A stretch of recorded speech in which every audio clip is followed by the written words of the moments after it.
Genomic medicine is a big deal. If you think of your loved ones or yourself, your family members, over 60% of them are going to have a genetic disorder in their lifetime. So understanding the genome, figuring out the relationship between your genetics and disease will play a crucial role in bringing these costs down and also producing more effective medicine. We all look different, we behave differently, we respond to drugs differently, and therefore there is no perfect treatment for an individual in most cases. And so understanding who you are, how you're made up, and then tailoring treatments to you specifically is critical, really, and should open a whole new door for medicine.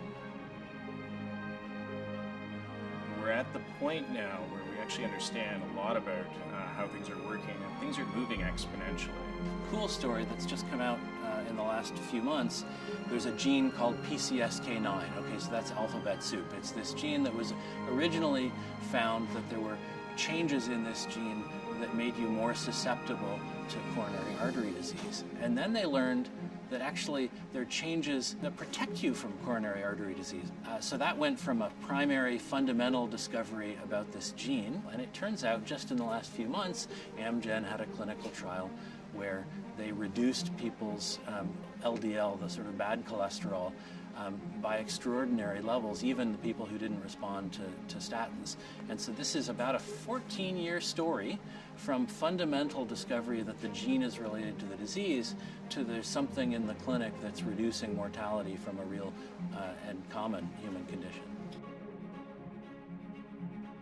CFAR produces very good networking opportunities. So I'm part of the Genetic Networks program and also part of the Neural Computation program. And these programs have been excellent for bringing world-leading experts together to create new interdisciplinary programs of research. And we all have learned each other's languages, and we all get together and we critique each other's work. That's good to get the hard questions and the feedback from people who think about the world in different ways. If you can put a bunch of people together in a room for a couple days and give them perfect freedom to think about, wild new ideas, brave new ideas, then that's a good thing, and that's what CFAR does, basically.